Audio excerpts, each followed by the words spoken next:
లేవియ కాండము 23వ అధ్యాయము 1వ వచనం నుండి మనం ధ్యానం చేద్దాం. మరియు యెహోవా మోషేకు ఇలాగ సెలవిచ్చెను. మీరు గమనిస్తున్నారా? ప్రతి చాప్టర్లో కూడాను దేవుడైన యెహోవా మోషేకు ఈలాగు సెలవిచ్చెను అనే పదాలు కనిపిస్తున్నాయి. దేవుడు మోషేతో మాట్లాడుతున్నాడు. మోషే అహరోనుకు, అతని కుమారులకు, సర్వ సమాజం యొక్క పెద్దలకు ఈ మాటలు తెలియచేస్తున్నాడు. దానిని ఇశ్రాయేలీయులందరూ కూడా ఒప్పుకుంటున్నారు, అంగీకరిస్తున్నారు. ఎందుకంటే వారు స్వయంగా దేవుడు మోషేతో మాట్లాడటం, మోషే దేవుని యొద్దకు వెళ్ళటం, ఇవన్నీ కూడా వారికి జరిగాయి. అందుకనే they accepted Moses and his sayings about as the lord sayings. దేవుని మాటగా మోషే చెప్పిన వాటిని నమ్మారు వాళ్ళు. కనుక దేవుడు వారి యొక్క ఇయర్ క్యాలెండర్ని డిక్లేర్ చేశాడు. క్యాలెండర్ చాలా ప్రాముఖ్యం.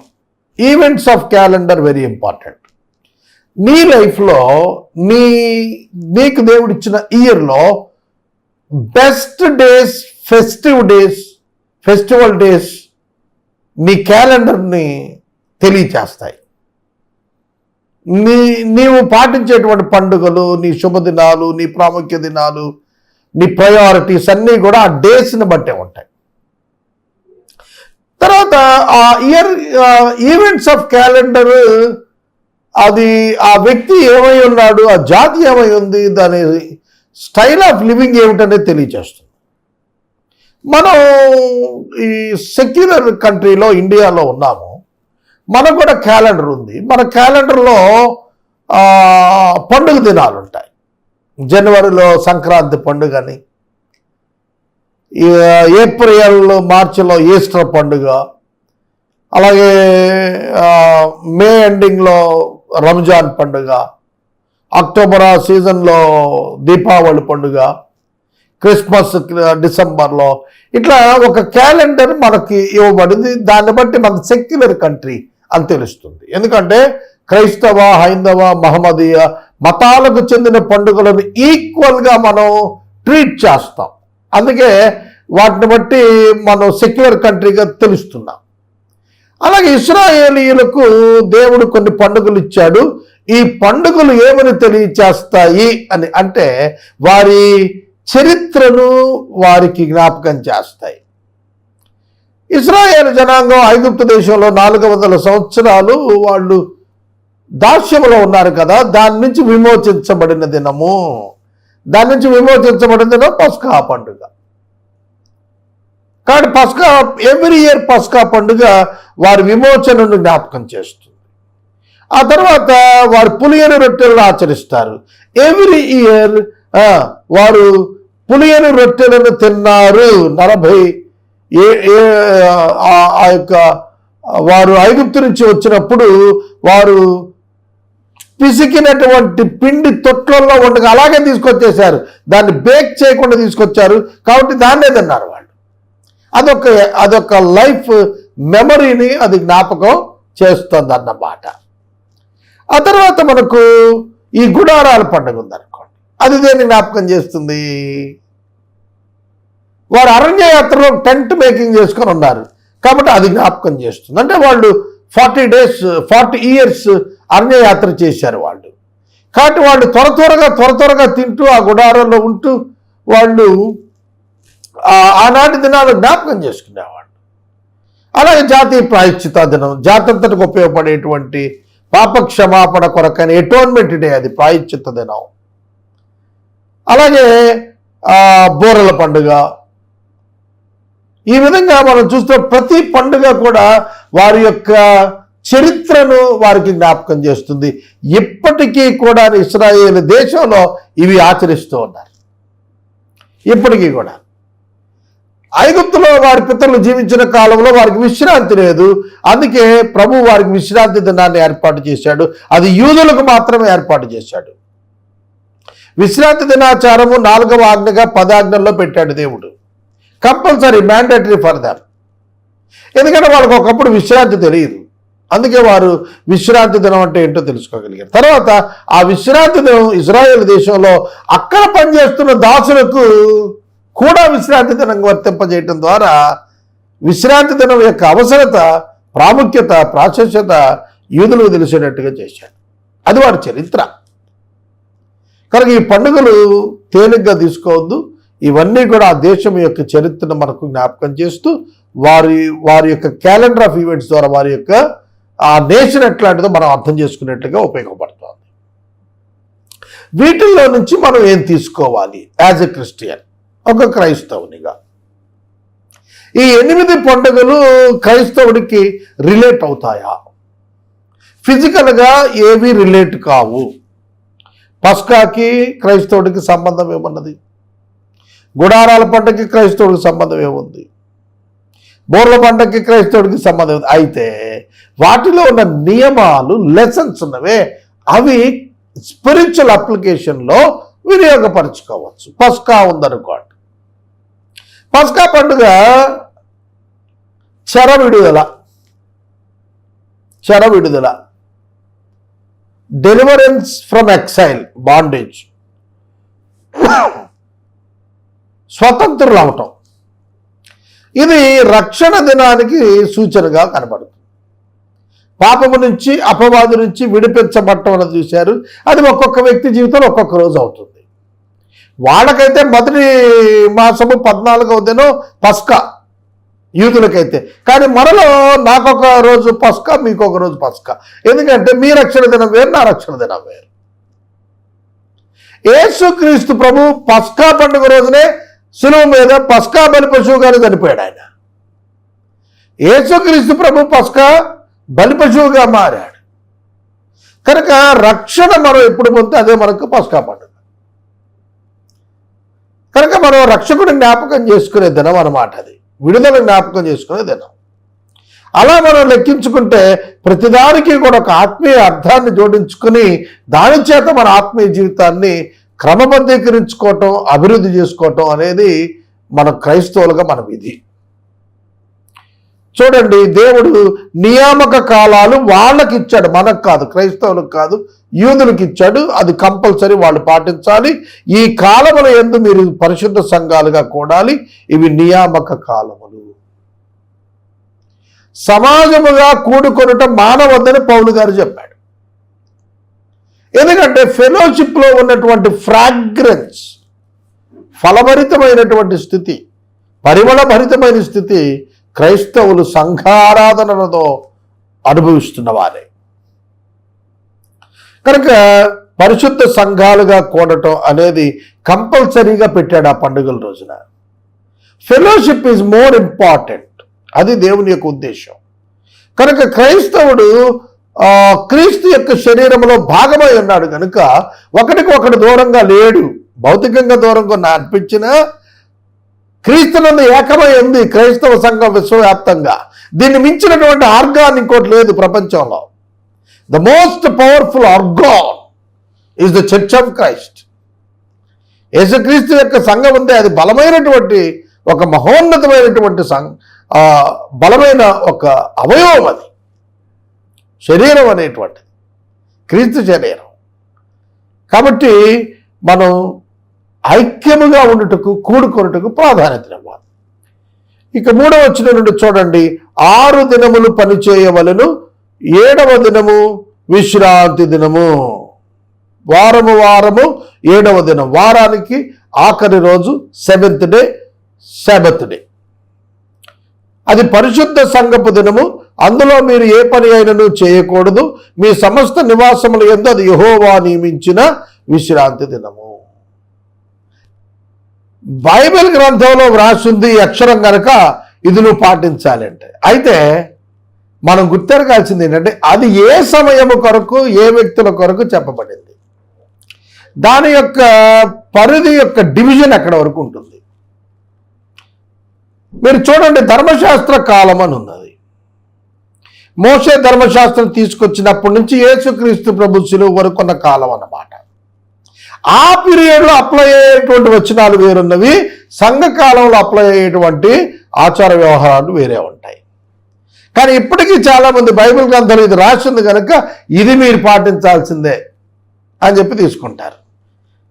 అది మనం అర్థం చేసుకోవాలి. అర్థం చేసుకోకపోతే ఆ విధమైన పొరపాట్లు దొరుకుతాయి.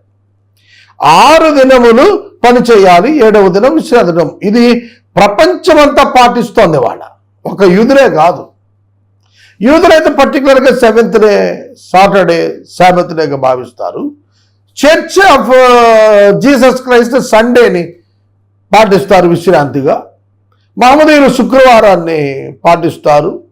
వివిధ రకాలైన జాతుల వారు వారికి అనుకూలమైంది వారంలో ఒక్కరోజు ఏ భక్తులు ఏ దేవతలు కొలిచేవారు వాళ్ళు పాటిస్తూ ఉంటారు. కానీ కామన్గా ఒక అండర్స్టాండింగ్ ఉంది ఏంటంటే సాబత్ విశ్రాంతి దినం. అయితే వాటిలో రిలాక్సేషన్స్ ఉంటాయి. వివిధ రకాల మతాల్లో రకరకాలైనటువంటి అర్పణలు ఒక విధానాలు ఉన్నాయి. కానీ యూదులకు వచ్చేటప్పటికి విశ్రాంతి దినాచారంలో ఏ పని అయినా చేయకూడదు. మీ నివాసముల యందే మీరు ఉండాలి. మీ సమస్త నివాసముల యందు అది యెహోవా నియమించిన విశ్రాంతి దినం. You should not come out. మీరు ఇంటిలోనే ఉండి విశ్రాంతి తీసుకోండి. పొయ్యి కూడా వెలిగించకూడదు అంటాడు. ప్రయాణాలు చేయొద్దు అంటాడు. గుంటలో పడిన దాన్ని కూడా తీయద్దన్నది తీవ్రతలో విశ్రాంతిని పాటించాలని ఆనాటి పరిచయులు, సద్దుకాయలు, శాస్త్రులు గోలబెట్టి అరిచారు యేసయ్య కాలంలో. అక్కడ ఇంపార్టెన్స్ ఏంటంటే man is important, not the day. Human is important. మేలు చేయటం ఇంపార్టెంట్. విశ్రాంతి దినాన్ని మేలు చేయటం అనుమతించబడింది. అర్థమవుతుందా? ఒకని గొర్రె లేదా ఒకరి గాడిద గుంటలో పడితే దాన్ని విశ్రాంతి దినంగా దాన్ని తీయకుండా ఉంటారు, కుదరదు, తీయాల్సిందే. ప్రాణహాని అధర్మం, కానీ ప్రాణరక్షణ ధర్మమే అవుతుంది ఎప్పటికీ కూడా. దానికి లిమిటేషన్ లేదు, దానికి ఏమి అబ్జెక్షన్ లేదు. కానీ విశ్రాంతి దినాన్ని క్రైస్తవులు అర్థం చేసుకోవాలి. ఇది ఆరాధనా దినంగా క్రైస్తవులు ఆచరిస్తున్నటువంటిది. విశ్రాంతి దినాన, సబ్బాతు దినాన సినగోగుకు వెళ్ళి, సమాజ మందిరానికి వెళ్ళి వాక్యం చదివి ఫెలోషిప్ చేసేవాళ్ళు. ఆదివారం కూడా క్రైస్తవులు సంఘాల పేరిట అదే చేస్తున్నారు వాళ్ళ. కాబట్టి ఐడెంటికల్గా వాటి యొక్క ఆచరణలో ఉన్న ఉద్దేశాలు తీసుకుందాం.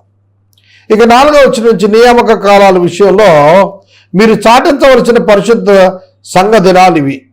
మొదటి నెల 14వ దినమున సాయంకాలమందు యెహోవాకు పస్కా పండుగ జరుగుతుంది. ఆ నెల 15వ దినమున యెహోవాకు పులియని రొట్టెల పండుగ జరుగుతుంది. చూడండి, పస్కా పండుగను విడిగా చూపించాడు, పులియని రొట్టెల పండుగను విడిగా చూపించాడు. కానీ ఆ రెండు కూడా కంటిన్యూషనే. ఎందుకంటే పస్కా పండుగ 14వ దినం, 15వ దినం నుంచి వారం రోజులు 21వ తారీఖు వరకు కూడాను పులియని రొట్టెల పండుగ జరుగుతుంది. పస్కా పండుగలోనే పులియని రొట్టెల పండుగ ఇంక్లూడ్ అయ్యి వస్తుంది. విడుదల పొందిన దినము పస్కా పండుగ అయితే ఆ 1 వీక్ పరిశుద్ధ సంఘంగా కూడుకొని దేవుని యొక్క సన్నిధిలో గడపటం అనేటువంటిది వారు చేసేది. అది పులియని రొట్టెల పండుగగా మనం చెప్పబడుతుంది. పొంగని వాటినే వాళ్ళు తినాలి అని రూల్ పెట్టాడు. ఎందుకంటే ఇజ్రాయేలీలు బయటకు వచ్చినప్పుడు వారు ఆ పిండి పిసుకు తొట్టెల్లో ఉన్న పిండిని బేక్ చేయకుండా బయటకు తెచ్చేసారు. అందుకనే అలా పులియని వాటిని తినమన్నాడు. పులిసిన పిండి, పులియని పిండి అనే రెండింటిని పౌలు గారు వాడినప్పుడు సద్దుకాయల బోధ పులిసిన పిండి అంటాడు. అంటే టీచింగ్ని ఆ పిండికి వాడాడన్నమాట. అది వేరే కోణంలో చెప్పబడింది.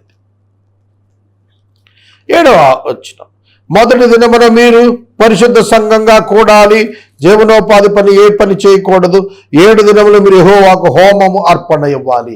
ఏ విధంగా హోమము అర్పణ? ఎవ్రీడే ఏ అర్పణ ఎలా ఇవ్వాలనేది లేవీకాండంలో మనం గతంలో చదువుకున్నాము. 7వ దినం పరిశుద్ధ సంఘంగా కూడాలి, అందులో మీరు ఏ జీవనోపాధి చేయకూడదు. First day and the 7th day, not 8th day. First day and 7th day, ఇవి 2 మహావిశ్రాంతి దినాలుగా మనకు కనిపిస్తాయి. మరి యెహోవా మోషేకి ఇలా సెలవిచ్చాడు, నీవు ఇశ్రాయేలీయులతో ఇలాను, నేను మీకు ఇస్తున్న దేశమునకు మీరు వచ్చి దాన్ని పంట కోయినప్పుడు మీ మొదటి పంటలో ఒక పనను యాజకుని దగ్గరకు తేవాలి, ప్రథమ ఫల సంగ్రహము. ఇది పస్కా పండుగ దగ్గరికి వచ్చేటప్పటికి ఈ పండుగ ప్రాచుర్యానికి వచ్చింది. అంటే పస్కా పండుగ నుంచి పెంతెకొస్తుకి 49 రోజులు గడవాలంటే 50వ రోజు రావాలి. కనుక ఈ ఫల సంగ్రహ పండుగ, మొదటి పంటలో ఫల సంగ్రహ పండుగ, మొదటి పంట 2 పంటలు కదా మనకు. ఇజ్రాయెల్లో ఇప్పుడు 3 పంటలు కూడా చేస్తున్నారు. కనుక అక్కడ కాన్సెప్ట్ ఏంటంటే ఫల సంగ్రహము, ప్రథమ పంటను ప్రభువు దగ్గరికి తేవటం, అది ప్రాధాన్యం. యెహోవా మిమ్మల్ని అంగీకరించినట్లు అతను యెహోవా సన్నిధిని ఆ పన అల్లాడించాలి. విశ్రాంతి దినానికి మరుదినమున యాజకుడు దాన్ని అల్లాడించాలి. నేను వచనాలను బైబిల్లో చదువుతున్నప్పుడు మా తర్జుమాదారులైనటువంటి వారందరికీ మనవి చేస్తున్నాను, మీరు కూడా మీ భాషలో బైబిల్ని మీ భాషలో చదవాలి ఆ వచనాన్ని నేను కోరుతున్నాను. నేను బైబిల్ చదువుతున్నప్పుడల్లా మీరు మీ భాషలో బైబిల్ చదివి తర్జుమా చేయమని కోరుతున్నాను. 12వ వచనం, మీరు ఆ పనను అర్పించు దినమున నిర్దోషమైన ఏడాది పొట్టేలును దహన బలిగా యెహోవాకు అర్పించాలి. దాని నైవేద్యం నూనెతో కలిపిన 2 10వ వంతుల గోధుమ పిండి, అది యెహోవాకు ఇంపైన సువాసన గల హోమము. దాని పానార్పణము 30 ద్రాక్షారసము. మీరు మీ దేవునికి అర్పణము తెచ్చే వరకు ఆ దినమల్ల మీరు రొట్టె కానీ పేలాలు కానీ ఏది ముట్టదని. Give your food to God first. దేవుడు అన్నం తింటాడా? దేవునికి పెడుతున్నారు కదా అర్పణ, తింటాడన్నా? కాదు. But it shows their attitude. దేవునికి ప్రథమ స్థానం ఇస్తున్నామని తెలిసేటట్లుగా వారు ప్రభువుకు సమర్పించే వరకు కూడా ఎవరు కూడా ఏ విధమైన ఆహార పదార్థం ముట్టకూడదు అన్నప్పుడు our first priority is God అని చెప్పడం.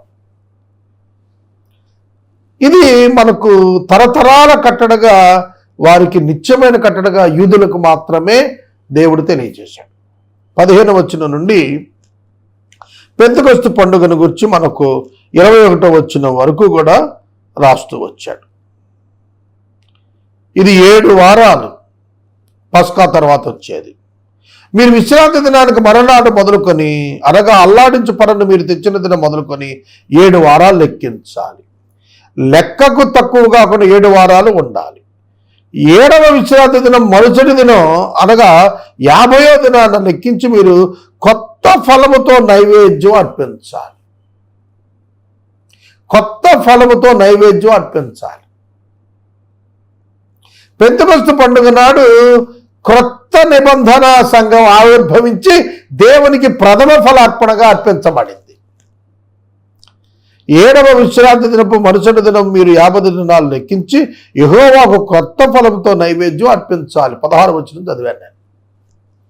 17వ వచనం, మీరు మీ నివాసంలో నుండి 2 10వ వంతుల పిండి గల 2 రొట్టెలను అల్లాడించి అర్పణముగా తేవాలి. వాటిని గోధుమ పిండితో చేసి పులియబెట్టి కాల్చాలి. అవి యెహోవాకు ప్రథమ ఫలముల అర్పణ. ప్రథమ ఫలముల పండుగ అంటారు దీన్ని. అది అర్పణగా దేవునికి ఇమ్మన్నాడు. మీరు ఆ రొట్టెలతో నిర్దోషమైన ఏడాది మగ గొర్రె పిల్లలను, 1 కోడెదూడను, 2 పెద్ద పొట్టేళ్లను అర్పించాలి. అవి వారి నైవేద్యంతో వారి పానార్పణతో దహనబలి యెహోవాకు ఇంపైన సువాసన గల హోమం అవుతుంది. ఆ రోజున మీరు శ్రేష్టమైనటువంటి గొర్రెపిల్లలతో, పెద్ద పొట్టేళ్లతో దేవుని యొద్ద దహన బలి, ఆరాధనను సూచించే దహన బలి చేయమన్నాడు. అప్పుడు మీరు మేకలలో 1 పోతును పాప పరిహారార్థంగా బలిగా అర్పించి 2 ఏడాది గొర్రెపిల్లలను సమాధాన బలిగా అర్పించాలి. యాజకుడు ప్రథమ ఫలముల రొట్టెలతో వాటిని ఆ 2 పొట్టెలను యెహోవా సన్నిధిని అల్లాడించాలి. అవి యెహోవాకు ప్రతిష్ఠించబడినవై యాజకునికి చెందుతాయి. అది వారికి ఆహారం అవుతాయి. సమాధాన బలిగా అర్పించబడినటువంటివి అవి యాజకునికి ఆహారం అవుతాయి. ఆనాడు మీరు పరిశుద్ధ సంఘంగా కూడాలి. ఆ రోజున మీరు జీవనోపాధి చేయకూడదు. మీ సమస్త నివాసాలు ఇది మీ తరతరాలకు కట్టడ. పస్కా తరతరాలకు కట్టడ, పెంతెకొస్తు కూడా తరతరాలకు కట్టడ. తర్వాత 22వ వచనంలో పంట చేలను కోసేటప్పుడు అడుగంట కోసేయకూడదు, వారల కంట కోసేయకూడదు, చివరి కంట కొంచెం మిగిల్చాలి. ఎందుకంటే అది పరదేశులకు బేదలకు కూడా దేవుడిచ్చినటువంటిదిగా మనం తెలుసుకోవాలి. తర్వాత 23వ వచనం నుంచి బోర్ల పండుగ, శృంగధ్వని. యెహోవా మోషేకి ఇలా సెలవిచ్చాడు, నీవు ఇశ్రాయేలుతో ఇట్లాను, 7వ నెల మొదటి దినం మీకు విశ్రాంతి దినం. 7వ నెల మొదటి దినం. ఏ స్పెషల్ సాబత్ డే అన్నమాట. అందులో జ్ఞాపకార్థ శృంగధ్వని వినినప్పుడు మీరు పరిశుద్ధ సంఘంగా కూడాలి. మీరు జీవనోపాధి అయిన ఏ పని ఆ రోజు చేయొద్దు. ఆ రోజు స్పెషల్ డేగా, ప్రిపరేషన్ డేగా మీరు చేసుకోండి అని వారికి చెప్పాడు. ఆ తర్వాత day of atonement 10th day, 7వ నెల మొదటి రోజు ప్రత్యేకమైనటువంటి దినంగా ఎందుకు కూడుకుంటారంటే they have to prepare themselves to meet the national atonement day. దాని కొరకు సిద్ధపడాలి అనే ఒక అలారం అక్కడ కనిపిస్తుంది. 7వ నెల 10వ దినము పాపము నిమిత్తమైన ప్రాయశ్చిత్తార్థ దినం. అందులో మీరు పరిశుద్ధ సంఘంగా కూడుకోవాలి, మిమ్మల్ని మీరు దుఃఖపరుచుకోవాలి, యెహోవాకు హోమం చేయాలి. ఆ దినమును మీరు ఏ పని చేయకూడదు. మీ దేవుడైన యెహోవా సన్నిధిని మీరు మీ నిమిత్తం ప్రాయశ్చిత్తం చేసుకోవడానికి అది ప్రాయశ్చిత్త దినం. ఆ దినాన ప్రధాన యాజకుడు అతి పరిశుద్ధ స్థలములోనికి తన నిమిత్తము ప్రజల నిమిత్తము పాప పరిహారం చేయటానికి వెళతాడు. కాబట్టి అది most important day, 7th month 10th day, జాతీయ ప్రాయశ్చిత్తా దినము, నేషనల్ అటోన్మెంట్ డే. దాని కొరకు వాళ్ళందరూ కూడా సిద్ధపడాలి.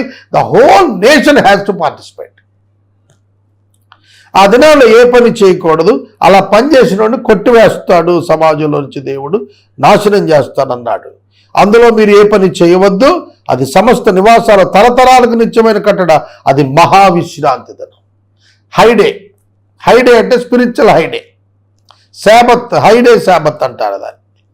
యేసుక్రీస్తు ప్రభు ఆ మహావిశ్రాంతి దినం మనకు యోహాను సువార్తలో రాశాడు. మరుసటి విశ్రాంతి దినం మహావిశ్రాంతి దినం కనుక శవములు శిలువ మీద ఉండకుండా దింపబడాల్సిన అవసరం ఉంది అని అన్నాడు.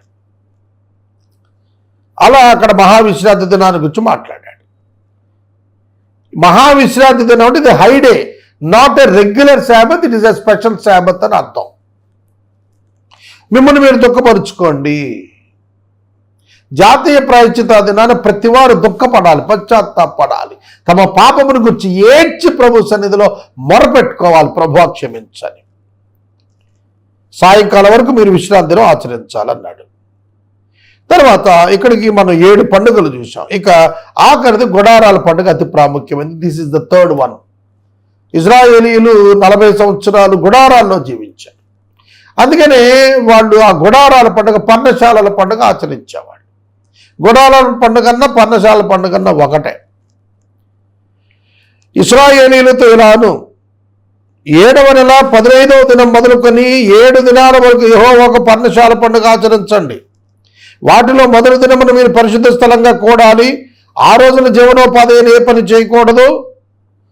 7 దినములు మీరు యెహోవాకు హోమం చేయాలి. 8వ దినమును పరిశుద్ధ సంఘంగా కూడాలి, యెహోవాకు హోమార్పణ చేయాలి. అది మీకు వ్రత దినము. వ్రత దినము వ్రతంగా పెట్టుకోవడం అంటే మీరు ప్రత్యేకించి అది కంపల్సరీగా ఒక దినముగా ఏర్పాటు చేసుకుని నడిపించుకోవాలి. అందులో మీరు జీవనోపాధి అయినా ఏ పని చేయకూడదు. కంపల్సరీగా దీన్ని ఆచరించాలి అని చెప్పాడు పర్ణశాల పండుగ. యెహోవా 37 నుంచి 39 వరకు మనం చూస్తే ప్రత్యేకంగా ఏం రాస్తున్నాడంటే డిఫరెంట్ విశ్రాంతి దినాలు. ఈ విశ్రాంతి దినాలు కాక ప్రభు ఇచ్చినటువంటి ఈ విశ్రాంతి దినాలు, మహావిశ్రాంతి దినాలు, విశ్రాంతి దినాలు కాక ప్రత్యేకంగా అనేక దినాలు ఉన్నవి ఇశ్రాయేలీయులకు. అవి దానములిచ్చు దినాలు, మ్రొక్కుబడి దినాలు, స్వేచ్ఛార్పణ దినాలు, హోమద్రవ్యపు దినాలు, బలిద్రవ్యపు దినాలు, దహన బలిద్రవ్యపు, నైవేద్యపు బలి దినాలు, పానీయార్పణపు దినములు, పరిశుద్ధ సంఘపు దినాలు, ఇవన్నీ కూడా మీరు ఆచరించండి. ఇవన్నీ మీకు యెహోవా ఇచ్చిన నియామక కాలాలు. వీటన్నింటినీ కూడా ఆచరించండి. ఏ అర్పణ దినాన ఆ అర్పణను మీరు ఇవ్వండి అని అన్నాడు. ఒక్కొక్క అర్పణ ఒక్కొక్క స్టైల్ ఏర్పాటయింది, ఒక సిస్టమ్ ఉన్నది. ఆ సిస్టమ్ ఫాలో అవ్వండి అని అన్నాడు. ఇవన్నీ మీరు చూస్తే హైందవ మతానికి చాలా సమీపంగా కనిపిస్తాయి. ఇప్పటికీ పురోహితులైనటువంటి వారు సంస్కృత భాషలో వారి యొక్క పాఠాలను చదువుతూ పబ్లిక్ని ఈ రిచువల్స్ వైపు నడిపిస్తున్నారు. ఆనాడు యూదులకు ఉన్నటువంటి ఆచారాలే వాళ్ళ హైందవుల్లో కూడా కనిపిస్తున్నాయి. అందుకనే ఆరియన్ కల్చర్ మనకు జూయిష్ కల్చర్గానే చెబుతారు. ఇండియన్స్ యొక్క ఆరియన్స్ origin from out side the India.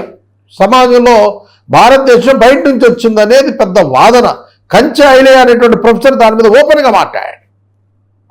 Original ఇండియన్స్కి ఈ దేవుడు, భక్తి, పండగలు ఇవేమీ తెలియదు, వారికి జాతరల వరకే తెలుసు అన్నాడు ఆయన. ఎందుకంటే it's a special culture came from Jewish culture. ఇది మనం అర్థం చేసుకోవాలి. ఇండియాకిను ఇజ్రాయెల్కి ఎక్కువ బాంధవ్యాలు ఉండడానికి కూడా ఇదే కారణం. ఎందుకంటే బోత్ కల్చర్స్ ఐడెంటికల్గా ఉంటాయి మనకు.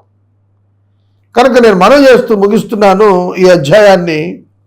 మీరు చూస్తున్నప్పుడు దేవుడైన యెహోవా నియామక కాలాలు ఇచ్చాడు. ఇక 39 నుంచి 43, 44 వచనాల వరకు అంతిమ ఫల సంగ్రహ పండుగ. It's very important.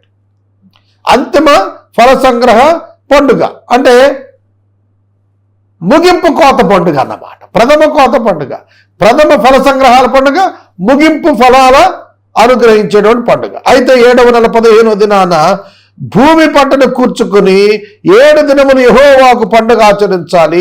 మొదటి దినం విశ్రాంతి దినం, 8వ దినం విశ్రాంతి దినం. మొదటి దినమును మీరు దప్ప పండ్లు, ఈత మట్టలు, గొంజి చెట్లు, కాలువల యొద్ద ఉన్న నిరవంజి చెట్లు పట్టుకుని 7 దినాలు యెహోవాకు ఉత్సాహధ్వని చేయాలి. అట్లు ఏటేటా 7 దినాలు యెహోవాకు పండుగ ఆచరించండి. ఇది మీ తరాలకు నిత్యమైన కట్టడ. 7వ నెలలోనే దీనిని మీరు ఆచరించాలి.